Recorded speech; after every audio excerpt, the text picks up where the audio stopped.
வாழ்க்கையில் வெற்றி பெற என்ன வழி? இது ஒரு முக்கியமான கேள்வி. இதுக்கு எல்லாரும் பொதுவாக சொல்கிற ஒரு பதில், உழைச்சா வெற்றி பெறலாம் அப்படிங்கிறது தான். வாழ்க்கையில் வெற்றி பெற உழைப்பு மட்டும் இருந்தால் போதாது, நேர்மையும் வேணும் அப்படிங்கிறார் பால் ஹாஃப்மேன்.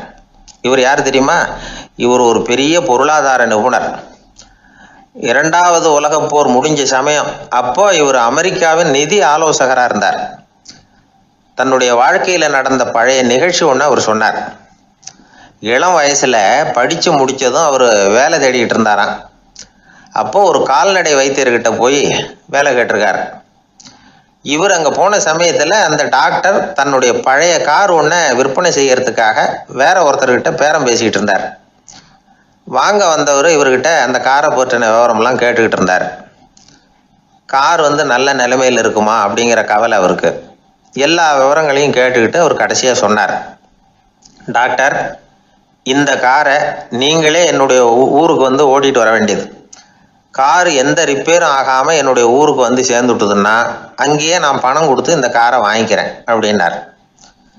நம்ம கார் அவ்வளோ தூரத்துக்கு வழியில் எந்த கோளாறும் இல்லாமல் போய் சேருமா அப்படிங்கிற சந்தேகம் டாக்டருக்கு. அவர் என்ன செஞ்சார் தெரியுமா? தன்கிட்ட வேலை கேட்டு வந்திருந்த இளைஞர் பால் ஹாஃப்மேனை கூப்பிட்டார். அவர்கிட்ட சொன்னார், இதை பாருப்பா, இந்த காரை நீ அவருடைய ஊர் வரைக்கும் நல்லபடியாக ஓட்டிகிட்டு போய் சேர்த்துட்டீன்னா உனக்கு நான் வேலை கொடுத்து விட்றேன். அது மட்டும் இல்லை, காரு விற்கிற தொகையில் கமிஷனும் கொடுக்குறேன். என்ன சம்மதமா அப்படின்னு கேட்டார். ஹாஃப்மேன் யோசனை பண்ணார். அதுக்கப்புறம் சரின்னு சொல்லி சம்மதிச்சார். கொஞ்ச நேரத்தில் அவரும் கார் வாங்க வந்தவரும் புறப்பட்டாங்க. இவர் ரொம்ப சிரமப்பட்டு வழியில் எங்கேயும் நிறுத்தாமல் காரை ரொம்ப சாமர்த்தியமாக ஓட்டிகிட்டு போய் சேர்த்துட்டார். இவரை அழைச்சிக்கிட்டு வீட்டுக்குள்ளே போனார். அப்புறம் கேட்டார், இதை பார்ப்பா, இப்போ சொல்லு, இந்த காரோட நிலைமை இப்போ எப்படி இருக்குது? உண்மையிலேயே இது நல்ல நிலைமையில் இருக்குதா? உன்னுடைய மனசாட்சிப்படி பதில் சொல் அப்படின்னார். இவரும் உடனே காரு நல்ல நிலைமையில தான் இருக்குது அப்படின்னு சொல்கிறதுக்கு வாயை திறந்தார். அதுக்குள்ளே பார்வை எதிரில் உள்ள சுவர் மேலே பட்டுது. அங்கே இயேசுநாதர் படம் ஒன்று மாட்டியிருந்தாங்க. அதுக்கு அடியில் எழுதியிருந்த வாசகம் என்னன்னா, நீ பேசும் ஒவ்வொரு வார்த்தையையும் இயேசு கவனித்து கொண்டிருக்கிறார் அப்படின்னு இருந்தது. அந்த வரிகளை பார்த்தார். உடனே காரு சரியில்லை அப்படிங்கிற உண்மையை சொல்லிவிட்டார். இவர் இப்படி சொன்னதும் இவரை ரொம்ப ஆச்சரியமாக பார்த்தார். இவர்கிட்ட இருந்த நேர்மை அவரை சிந்திக்க வச்சது. உன்னுடைய நேர்மையை பாராட்டுறேன், உனக்கு கமிஷன் கிடைக்கணுங்கிறதுக்காகவே நான் இந்த காரை வாங்கிக்கிறேன்னார். இப்போ அவர் திகைச்சு போய் நின்னார். மறுபடியும் அவர் சொன்னார், நீ காரை ஓட்டிகிட்டு வரும்பொழுதே உன்னுடைய திறமையை பார்த்தேன், உனக்கு விருப்பம் இருந்தால் நீ என்கிட்டயே வேலைக்கு சேர்ந்துடலாம் அப்படின்னார். பால் ஹாஃப்மேன் அவர்கிட்ட வேலைக்கு சேர்ந்தார். படிப்படியாக முன்னேறினார். கடைசியில் பார்த்தீங்கன்னா அமெரிக்காவுடைய நிதி ஆலோசகராக ஆனார்.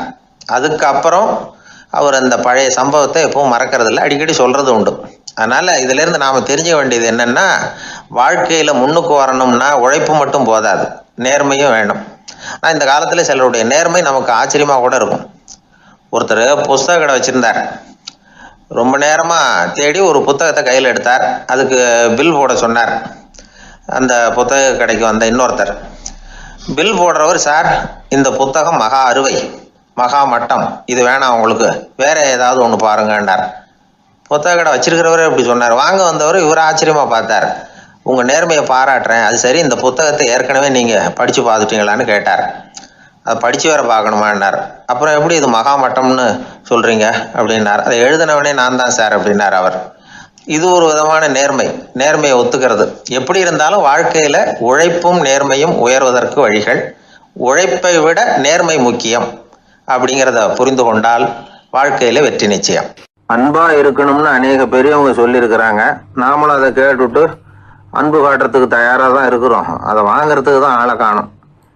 இருந்தாலும் அன்பில் எத்தனையோ வகை உண்டு. அதை சரியாக புரிஞ்சுக்கிட்டு அதுக்கப்புறம் அன்பு காட்ட ஆரம்பிக்கணும். வகையை புரிஞ்சிக்காமல் அன்பு காட்டினா வம்புல மாட்டிக்க வேண்டியது தான். அன்புன்னா சாதாரணமாக நினச்சி விடாதீங்க. அதில் எவ்வளோ விதம் தெரியுமா? இரக்கம், கருணை, காருண்யம், பந்துத்துவம், பட்சம், பாசம், நேசம், விசுவாசம், அபிமானம், காதல், பக்தி, இப்படி பல விதமாக அதை பற்றி சொல்லி வச்சிருக்கிறாங்க பெரியவங்க. இந்த வார்த்தைகள்லாம் நாம் கேள்விப்பட்டது தான். இருந்தாலும் அதுகளுக்குள்ள என்ன வித்தியாசம்னு கேட்டால் சரியாக சொல்ல தெரியாது. அதனால் இந்த வார்த்தைகளுக்கெல்லாம் பெரியவங்க என்ன விளக்கம் சொல்கிறாங்கன்னு இப்போ பார்க்கலாம். எளியவர்கள் மேலே செலுத்துகிற அன்பு இருக்கு பாருங்க, அதுக்கு இரக்கம்னு பேரு. அறிவு பலம், சரீர பலம், இது ரெண்டும் இல்லாதவங்க மேல, அதாவது வலிமையற்றவர்கள் மேல செலுத்துற அன்பு இருக்கு பாருங்க, அதுதான் கருணை. எறும்புல இருந்து யானை வரைக்கும் சகல ஜீவராசிகள் மேலேயும் காட்டுற அன்புக்கு காருண்யம்னு பேரு, ஜீவகாருண்யம். சிவி சக்கரவர்த்தி காட்டின அன்பு இந்த ரகம். உறவினர்கள், சொந்தக்காரங்க, அவங்க வசதியா இருந்தாலும் வறுமையில இருந்தாலும் வித்தியாசம் இல்லாம காட்டுற அன்பு இருக்கு பாருங்க, அதுக்கு பேரு பந்துத்துவம். ஒரு எஜமானன் வேலையாள்கிட்ட காட்டுற அன்பு இருக்கு பாருங்க, அதுக்கு பேரு தான் பட்சம். அவனும் தன்னை மாதிரி மனுஷன்தாங்கிற நினைப்பு வேணும். ஒரு தாய் தன்னுடைய குழந்தை மேல, ஒரு குழந்தை தன்னுடைய தாய் மேல செலுத்துற அன்புக்கு பாசம்னு பேரு. ஈருடல் ஓர் உயிர்னு நினைக்கிறது இது. ராமரும் கௌசலையும் இதுக்கு உதாரணம். தம்மை ஒத்த நண்பர்கள் கிட்ட செலுத்துற அன்புக்கு நேசம்னு பேரு. வயசு, செல்வம், அந்தஸ்து இந்த வித்தியாசமெல்லாம் பார்க்காம அவங்க சுக துக்கத்துல சமபங்கு எடுத்துக்கிறது இது. கிருஷ்ணன் குசேலர்கிட்ட காட்டினது இந்த ரகம். வேலை செய்யறவன் முதலாளி கிட்ட காட்டுற அன்புக்கு விசுவாசம்னு பேரு. தேசத்து மேலேயும் தாய்மொழி பேர்லையும் செலுத்துற அன்புக்கு அபிமானம்னு பேரு. தேசாபிமானம்னு சொல்றமே இதுதான். ஒரு கணவன் மனைவி பேர்ல காட்டுற அன்புக்கு காதல்னு பேரு. கடவுள் பேர்ல செலுத்துற அன்புக்கு பக்தின்னு பேரு. இப்படி அன்புல பல ரகம் இருக்கிறப்போ அதுல உள்ள வித்தியாசம் தெரியாம இடம் மாத்தி அன்பு காட்டினா இடைஞ்சல் தான். சரி, இந்த அன்பை பத்தி விஞ்ஞானம் என்ன சொல்லுது தெரியுமா? இதயத்தை பாதுகாக்கிறதுக்கு முக்கியமா தேவைப்படுற ஒண்ணு இந்த அன்பு தான்னு சொல்லுது. நெதர்லாந்து விஞ்ஞானிகள் இதை ஆராய்ச்சி பண்ணியே கண்டுபிடிச்சிருக்கிறாங்க. கொஞ்சம் முயல் குட்டிகளை 2 பிரிவா பிரிச்சாங்க. 2 குரூப்புக்கும் கொழுப்பு அதிகமா உள்ள ஆகாரத்தையே கொடுத்துட்டு வந்தாங்க. ஆனா ஒரு குரூப்புக்கு வெறுமன ஆகாரத்தை கொடுத்ததோட சரி, இன்னொரு குரூப் முயல்களுக்கு ஆகாரம் கொடுத்ததோட நிறுத்திக்கல. அதுக்கு முன்னாடி கூண்டுகளை திறந்து விட்டு முயல்களை கொஞ்ச நேரம் எடுத்து கொஞ்சி விட்டு அதுக்கப்புறமா ஆகாரம் கொடுத்தாராம் ஆராய்ச்சியாளர். இந்த குரூப்புக்கு இதய பாதிப்பு 60% குறைச்சலா இருந்துதான். சில நோயாளிகளுக்கு ஹார்ட் அட்டாக் வந்தாலும் அதை தாங்கிக்கிட்டு குணமாகிற சக்தி அதிகமா இருக்குது. இது எப்படின்னு ஆராய்ச்சி பண்ணி பார்த்துருக்குறாங்க. அவங்கெல்லாம் மனைவி தன் பேர்ல ரொம்ப அன்பா இருக்கிறதாக நினைக்கிறவங்களா இருக்கிறாங்களாம். இதய நோயாளிகள் பல பேரை சந்திச்சு இதய நோய் ஏற்பட என்ன காரணம்னு கேட்டிருக்கிறாங்க. அவங்க சொன்ன காரணம்லாம் சாப்பாடு சம்பந்தமா இல்லையா, மனைவி அன்பா இல்லை, இப்படிப்பட்ட காரணத்தை தான் சொல்றாங்களாம். அதனால இதயத்தை பாதுகாக்கணும்னு நினைக்கிறவங்க அடுத்தவங்க அன்பா இருக்கிறது மாதிரி பார்த்துக்குங்க, அதுதான் முக்கியம். ஒருத்தர் முகம் பூரா பிளாஸ்டரி போட்டுக்கிட்டு வந்தார். ரொம்ப கோபமா, என்னங்க ஆச்சுன்னு விசாரிச்சேன். எல்லாம் உங்களால தான் சார்னார். விவரமா சொல்லுங்களேன். என்ன உங்க தகவலை கேட்டுட்டு ஒரு பூனைக்குட்டியை கையில எடுத்தேன், அன்பா அதை தடவி கொடுக்கறதுக்காக.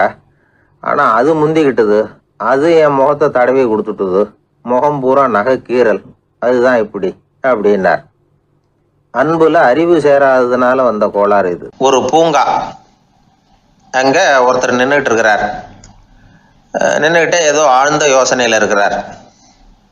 அந்த பக்கமா இன்னொருத்தர் வந்தார். இவரை கவனிச்சார். என்ன யோசனைன்னு கேட்டார். எப்படி எழுந்திருக்கிறதுன்னு யோசனை பண்ணிட்டு இருக்கிறேன்னாரு அவர். கேட்டவருக்கு ஒரு மாதிரி ஆயிட்டுது. ஏற்கனவே நின்றுகிட்டு இருக்கிற ஒருத்தர் எப்படி எழுந்திரிச்சு நிற்கிறதுன்னு யோசிக்கிறாருன்னா அது ஆச்சரியம் தானே. அதுக்கப்புறம் இவர் யோசிக்க ஆரம்பிச்சார், என்ன இவர் இப்படி பேசுறாரு அப்படின்னு. கீழே விழுந்தாதானே எழுந்திரிச்சு நிற்க முடியும். அதனால எழுந்திரிக்கணும்னு நினைக்கிறவங்க முதல்ல கீழே விழணும். இவர் முதல்ல கீழே விழணும், அதுக்கப்புறம் தான் எழுந்திருக்கிறது எப்படின்னு சிந்திக்க முடியும். இந்த உலகத்துல எல்லாருமே கீழே விழுந்து எழுந்தவர்கள் தான். இப்போ இந்த குழந்தை பருவத்தில் கீழே விழாம நடைபயில கற்றுக்கிட்டவங்க யாராவது உண்டா? சின்ன வயசுல ஒரு தடவை கூட கீழே விழலை சார், அப்படியே பிறந்தார் வளர்ந்தார் பெரியவர் ஆயிட்டார் அப்படின்னு யாரையும் சொல்ல முடியாது. அதனால மனுஷங்கிறவன் விழுந்து புரண்டு எழுந்து தான் நடக்க கத்துக்கிறான். ஒரு உண்மையை நாம எல்லாரும் புரிஞ்சுக்கணும்.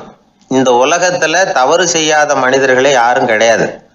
அப்படி இருக்கிறப்போ எப்போதாவது நாம தவறு பண்ணிவிட்டோம்னா அதுக்காக மனசு உடைஞ்சு போயிடக்கூடாது, வாழ்க்கையில வெறுப்பு வந்துடக்கூடாது. ஒரு தவறு நடந்துட்டுதா அதுக்காக மனசு உடைஞ்சு போடாதீங்க, அதை ஒரு பாடமா எடுத்துக்கங்க. அதே தவறு மறுபடியும் நடக்காம வேணும்னா பார்த்துக்கலாம், அது போதும். தடைக்கல்ல படிக்கல்லாம் மாத்திக்கணும், இதுதான் இதுல முக்கியம். ஒரு அலுவலகம், அங்க ஒரு அதிகாரி, அவர் உயர்ந்த பதவியில் இருந்தார், சிறந்த நிர்வாகின்னு பேர் வாங்கினவர். அவர் தனக்கு கீழே வேலை செய்கிறவங்க கிட்ட எல்லாம் சொல்லுவாராம், இந்த நிறுவனத்தில் நீங்கள் எத்தனை தடவை வேணும்னாலும் தவறுகள் செய்யலாம்.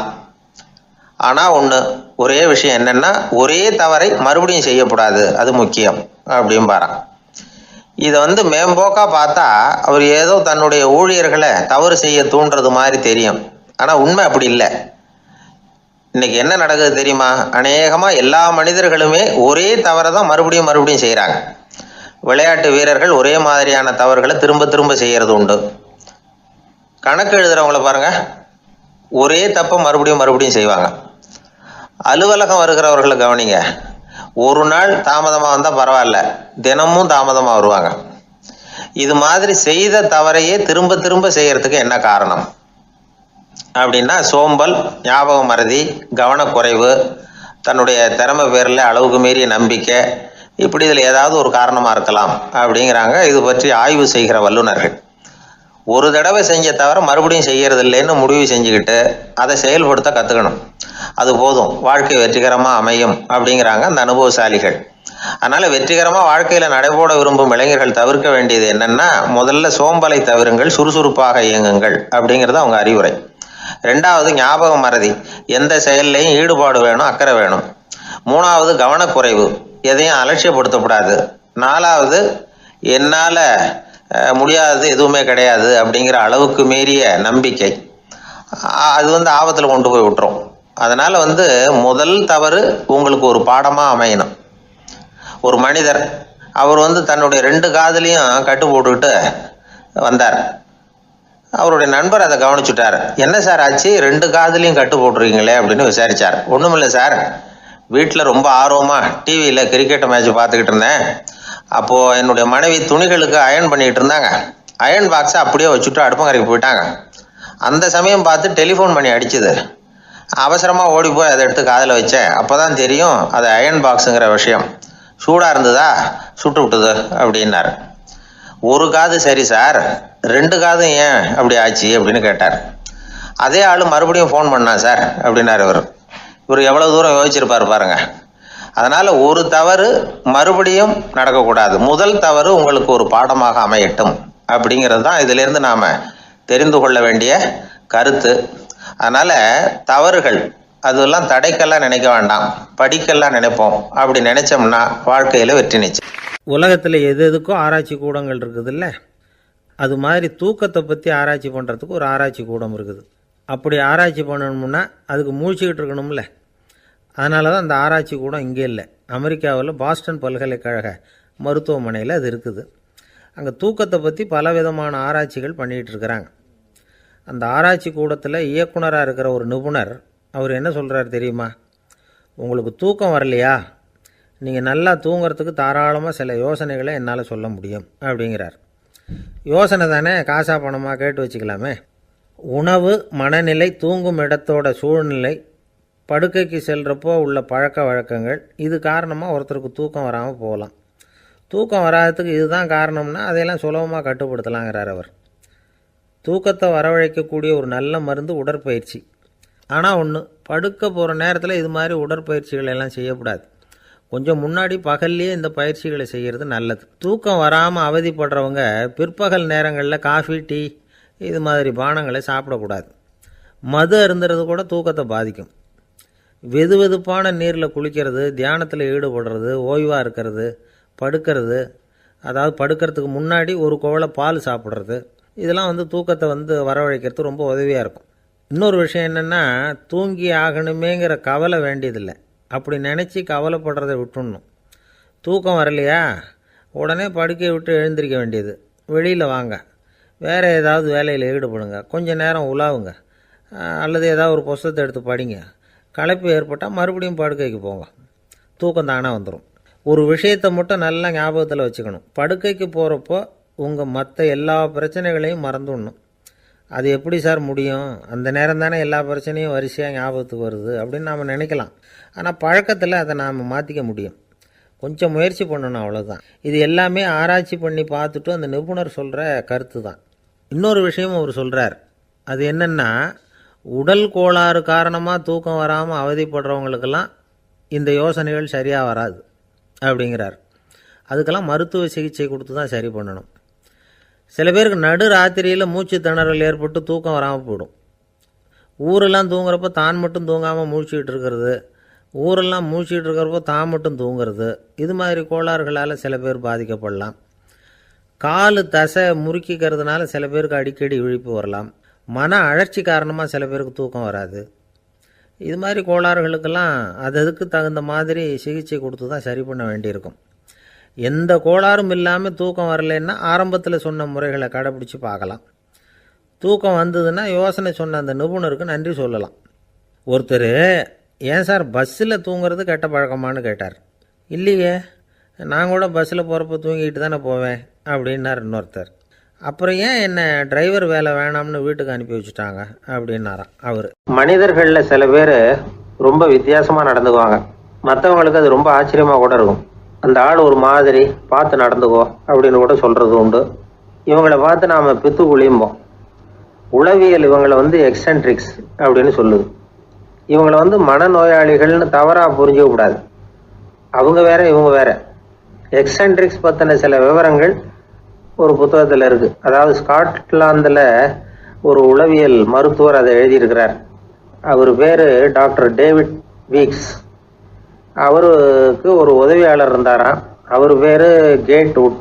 இவங்க 2 பேரும் சேர்ந்து இங்கிலாந்து பூரா சுற்றி பார்த்துருக்காங்க. 3 வருஷம் சுற்றினாங்களாம். நான் சொன்னது மாதிரி ஒரு மாதிரியாக இருக்கிற ஆசாமிகள் பல பேரை சந்தித்து பேசி அவங்கள பற்றி ஆய்வுலாம் நடத்தியிருக்கிறாங்க. அப்படி நடத்தி அதை ஒரு புஸ்தகமாக எழுதியிருக்கிறாங்க. நிறைய பேசி பார்த்துட்டு அவங்க சொல்லியிருக்கிறத கேட்டால் ரொம்ப ஆச்சரியமாக இருக்குது. நாம் இவங்களை பார்த்து பித்துக்குழிங்கிறோம், எக்ஸென்ட்ரிக்ஸ் அப்படின்னு சொல்கிறோம், கிண்டல் கூட பண்ணுறோம். ஆனால் அவங்களோட அறிவு ரொம்ப தெளிவானதான். இந்த ஆராய்ச்சியாளர்கள் சொல்கிறாங்க. அவங்க உடல் நலமும் ரொம்ப நல்லா இருக்குதான், உடம்புலையும் எந்த கோளாறும் இல்லையா. அவங்களுக்கு மகிழ்ச்சியும் அதிகமாக, ஆயுளும் அதிகமாக. அவங்களில் பல பேர் என்ன சொல்கிறாங்கன்னா, நீங்கள் நினைக்கிறது மாதிரி இல்லை நாங்கள், ஆனால் நாங்கள் மற்றவங்கள்லேருந்து வேறுபட்ட தன்மை உள்ளவங்க அப்படிங்கிறத ஒத்துக்கிறாங்களாம்.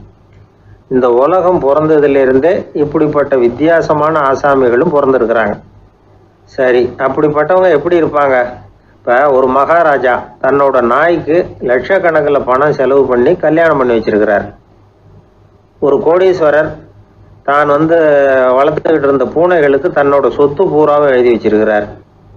இது மாதிரி ஒருத்தர் 2 பேர் இல்லை, நிறைய பேர் உண்டு. சில பேர் எப்படி தெரியுமா, அவங்களுக்கு வசதியில் எந்த குறையும் இருக்காது. வீடு, காரு, பணம் எல்லாம் தாராளமாக இருக்கும். அப்படி இருந்தாலும் அவங்கக்கிட்ட ஒரு பழக்கம் இருக்கும். யாராவது ஒரு நண்பர் வீட்டு விசேஷத்துக்கு போயிருப்பார், இல்லைன்னா ஒரு கடைக்கு போயிருப்பார். அவங்க ரொம்பவும் மரியாதையாக வரவேற்று எல்லாம் பண்ணிகிட்டு இருப்பாங்க. ஆனால் இவர் அவங்களுக்கு தெரியாமல் ஏதாவது ஒரு பொருளை திருடி பாக்கெட்டில் போட்டுட்டு வந்துடுவார். அப்படி வந்தால் தான் இவருக்கு திருப்தி. பல பேர் அவங்க வளர்த்த பிராணிகளுக்கு பளிங்கு கல்லால் சமாதி கட்டி வச்சிருக்கிறாங்க. இப்படிலாம் பண்ணுறாங்க. பல பேர் அவங்களுக்கு பிடித்தமான ஒருத்தர் எப்படியோ அதே மாதிரி தலைமுடி, தாடி வச்சுக்கிறது, உடை உடுத்திக்கிறது, மலை குகையில் போய் குடியிருக்கிறது, இப்படி எவ்வளவோ வினோதமான நடவடிக்கைகள். இவங்களையெல்லாம் ஆய்வு பண்ணின டாக்டர் வீக்ஸ் என்ன சொல்கிறாரு தெரியுமா? பொதுவாக இவங்க உயர்ந்த புத்திசாலிகளாக இருக்கிறாங்க. ஒருமைப்பட்ட மனம், கருமையுமே கண்ணான பண்பு, தனிமையை நாடுற மனப்பான்மை எல்லாம் இவங்களுக்கு உண்டு. அவங்களில் பல பேர் அவங்க பெற்றோருக்கு முதல் குழந்தை அல்லது ஒரே குழந்தை, இப்படி தான் இருக்கிறாங்க. இது மாதிரியானவங்க பெண்கள் 1 பங்குன்னா ஆண்கள் 2 பங்கு. இவங்கெல்லாம் ஆக்கப்பூர்வமான செயல் செய்கிறாங்க. அப்படிப்பட்டவங்களாக தான் இருக்கிறாங்க. அடுத்தவங்க கிட்ட அன்பு காட்டுறவங்களா இருக்கிறாங்க, உற்சாகம் ஊட்டுறவங்களா இருக்கிறாங்க. அவங்களுடைய ஆக்கப்பூர்வமான பணிகளுக்கு ஊக்கம் கொடுத்தா அவங்க மன சந்தோஷமும் உடல் நலமும் பெருகும், ஆயுளும் கூடும். இதெல்லாம் அந்த டாக்டருடைய கண்டுபிடிப்பு. பித்துக்குழித்தனத்துக்கும் மனநோய்க்கும் வித்தியாசம் உண்டுங்கிறத சொல்றது தான் இந்த தகவல். அதனால 2ம் ஒன்றுன்னு நினைச்சிடக்கூடாது. ஒரு நண்பன் ஒருத்தனை பற்றி சொல்கிறோம். அவன் எந்த வகைன்னு நீங்களே முடிவு பண்ணுங்களேன். அவன் ஒரு கல்யாண வீட்டுக்கு போய் சாப்பிட்டுட்டு வெளியில் வந்தோம். அவன் கூட வெளியில் வந்த உடனே ரொம்ப நேரமாக தன்னோட செருப்பை தேடிக்கிட்டு இருந்தான். என்னப்பா இன்னுமா உன் செருப்பு கிடைக்கல அப்படின்னு கேட்டோம். இல்லை என்னது முன்னாடியே கிடைச்சுட்டுது, அதை விட நல்லதாக ஏதாவது கிடைக்குமான்னு பார்க்குறேன் அப்படின்னா. ஒருத்தரை பார்த்து உன்னுடைய நண்பர்கள் யார் அப்படின்னு ஒரு கேள்வி கேட்டு பாருங்க. கொஞ்சம் யோசித்து பதில் சொல்லுவாங்க. அவங்கக்கிட்டேயே உன்னுடைய எதிரிகள் யார் அப்படின்னு கேளுங்க, கடகடன்னு ஒப்பிச்சிருவாங்க. நம்ம மனசு இருக்க அது எப்படின்னா, நம்ம நண்பர்களை விட எதிரிகளை அது நல்லா ஞாபகத்தில் வச்சுக்கும். இது ஒரு ஆச்சரியமான உண்மை. உங்களால் நண்பர்களை மறந்துட முடியும், ஆனால் எதிரிகளை மறந்துட முடியாது. இது ஒரு வேடிக்கையான நிலைமை தான். அழகான தருணங்களை நாம் ஏன் மறந்துடுறோம்? இது இயற்கை. ஏன்னா நம்ம மனசு மலர்களை கவனிக்கிறதில்ல, அதில் இருக்கிற முள்ளை தான் கவனிக்குது. தன்னை காயப்படுத்துகிற எதையும் அது உடனே கண்டுகொள்ளுது. ஒரு தெளிந்த சிந்தனை உடைய மனசு மிக அழகாக உள்ள எல்லாத்தையும் கவனிக்கும். அது நன்றியுடன் உணரக்கூடிய எல்லாத்தையும் பார்த்து குறிச்சிக்கும். இப்படிப்பட்டவங்க வாழ்க்கை இயல்பாகவே நல்லா அமையும். அது ரொம்ப அபூர்வம். மனசில் உள்ள ஒரு சிறிய அமைப்பை மாற்றுவதை பொறுத்து தான் இந்த விஷயம் அப்படிங்கிறார் ஓஷோ. ஒரு யூத கோவில் இருந்து தான், அது யூதர்களின் மடமாகவும் இருந்தது. அங்கே ஒரு தலைமை குரு, அவர் ரொம்ப கண்டிப்பானவர். அந்த கோவிலை ஒட்டி ஒரு தோட்டம். ஒரு நாள் காலையில் அந்த தோட்டத்தில் 2 இளம் யூதர்கள் நடந்து போய்கிட்டு இருக்கிறாங்க. காலையில் 1 மணி நேரம், மாலையில் 1 மணி நேரம் அவங்க அந்த தோட்டத்தில் நடக்கிறதுக்கு அனுமதி உண்டு. மற்ற நேரங்களில் அவங்க மத புத்தகங்களை படிக்கணும், பிற விதிமுறைகளை கடைபிடிக்கணும். அந்த 2 பேருமே தொடர்ந்து புகைப்பிடிக்கிற பழக்கம் உள்ளவங்க.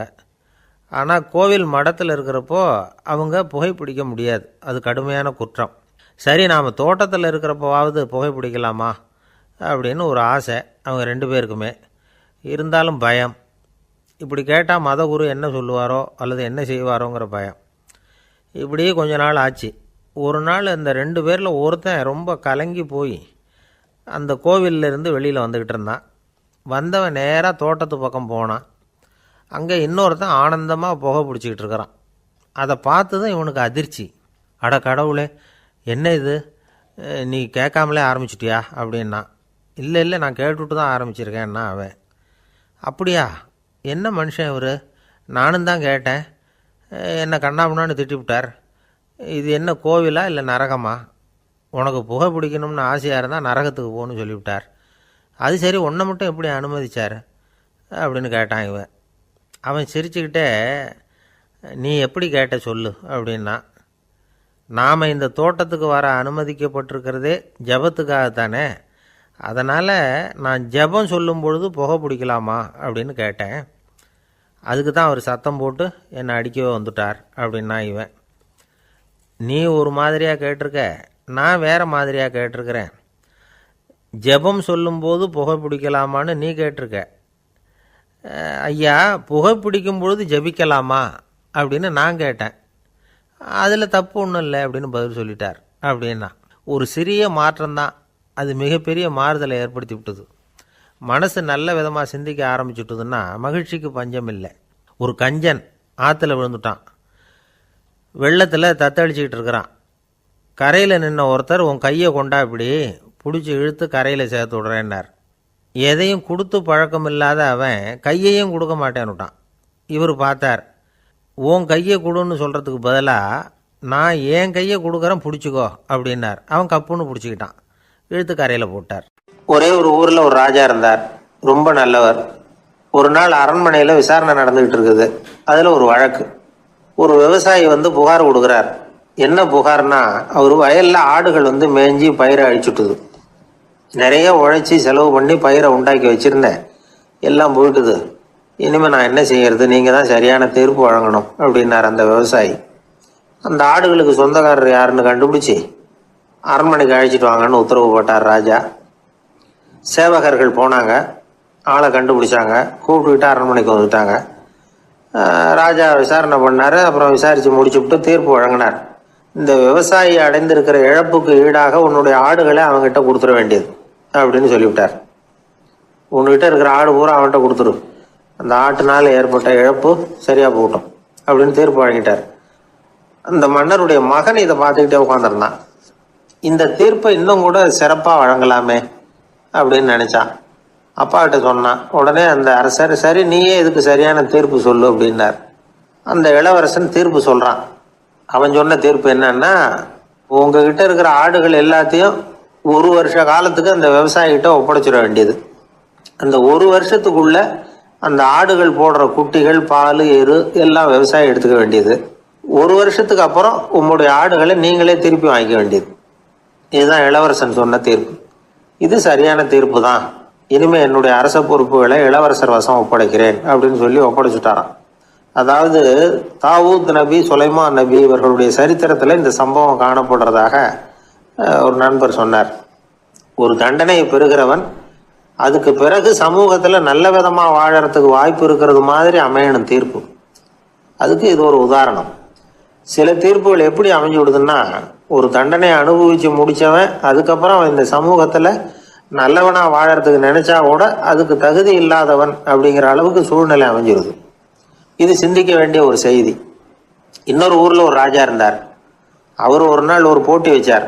என்ன போட்டின்னா, அரண்மனை வாசலில் ஒரு பெரிய நீச்சல் குளம், அதில் நிறைய விஷப்பாம்புகள். எந்த இளைஞன் துணிச்சலாக அதில் நீச்சல் குளத்தில் குதித்து நீந்தி கரையேறி வர்றானோ அவனுக்கு 100 ஏக்கர் நிலம் பரிசாக வழங்கப்படும். அது வேணாம்னா 1000 ஆடுகள் பரிசாக வழங்கப்படும். அதுவும் வேணான்னா என்னுடைய மகளை கல்யாணம் பண்ணிக்கலாம். இதுதான் மன்னருடைய அறிவிப்பு. பரிசுலாம் நல்லா தான் இருக்குது. இருந்தாலும் பாம்புகள் உள்ள குளம்ங்கிறது நல்லா இல்லையே. அதனால் யாரும் அதில் குதித்து நீஞ்சறதுக்கு முன் வரல. இருந்தாலும் திடீர்னு ஒரு இளைஞன் அந்த நீச்சல் குளத்தில் குதிச்சான். நீந்தினா ஒரு வழியாக கரையேறி வந்துட்டான். மன்னருக்கு ரொம்ப மகிழ்ச்சி. நீ தான் தைரியமான இளைஞன், வா இப்படின்னு கூப்பிட்டார். கிட்ட வந்தான். அந்த இளைஞன் தண்ணீர் சொட்ட சொட்ட வந்து நிற்கிறான். சரி, உனக்கு 100 ஏக்கர் நிலம் வேணுமான்னு கேட்குறார். வேண்டாங்கிறான். சரி, அப்படின்னா 1000 ஆடுகள் வேணுமான்னு கேட்குறார். அதுவும் வேணாங்கிறான். ஓ, அப்படின்னா என் பொண்ணை கல்யாணம் பண்ணிக்கிறியா அப்படின்னு கேட்குறாரு. அதுவும் வேணாங்கிறான்.